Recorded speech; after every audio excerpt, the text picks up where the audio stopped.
फैसलाबाद के बाद रुख करते हैं मियां वाली का, जहां मेंबर वफाक के मौत से बाला पाकिस्तान मुश्ताक अहमद ने महकमों के खिलाफ दरखास्तों पर इंसाफ की फराहमी यकीनी बनाने के लिए खुली कचहरी का इनेकाद कर दिया, जिसमें शहरियों की दरखास्तों पर फौरी अमल दरामद करवाने की यकीन दहानी करवाई। इस हवाले से मजीद जानते हैं बिग न्यूज के नुमाइंदे इसमतुल्लाह न्याजी से।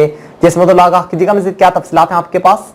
जी बिल्कुल, वफाकी मुतसिब एजाज अहमद की खसूसी हदायत पर मेंबर वफाकी मुतसिब मुश्ताक अहमद अवान ने रीजनल ऑफिस मियां वाली में वफाकी महकमों के खिलाफ अवामी शिकायत सुनने के लिए खुली कचहरी लगाई, जिसमें passport office, NADRA, EOBI, Benazir income support programme, Bait-ul-Mal और दीगर वफाकी महकमों के खिलाफ शिकायत सुनी। इस सिलसिले में साइलिन और मुतलका वफाकी महकमों के अफसरान को पेश की नोटिस भिजवाए गए थे। खुली कचहरी में वफाकी महकमों के खिलाफ साइलिन की नई शिकायत भी वसूल की गई। बाद अज़ां वफाकी मुतसिब मुश्ताक अहमद अवान ने बेनजीर इनकम सपोर्ट प्रोग्राम के ऑफिस की इंस्पेक्शन भी की। उनका कहना था कि बेनजीर इनकम सपोर्ट प्रोग्राम की हमें शिकायत मिल रही थी कि तकरीबन 500 के करीब खवातीन सुबह से शाम तक दफ्तर के चक्कर लगाती हैं और उन्हें इमदाद फराहम नहीं की जा रही। उनका कहना था कि बेनजीर इनकम सपोर्ट प्रोग्राम के जो मुलाजमीन हैं वो दफ्तर में उन्हें सही गाइडलाइन मुहैया नहीं करते, इसलिए उनको इंसाफ उनकी दहलीज पर पहुंचाने के लिए जो साइलिन ख्वातीन है मैंने यहाँ पर खुली कचहरी लगाई है। उनका मजीद भी कहना था कि जो भी साइलिन हैं वो 24 घंटे बगैर किसी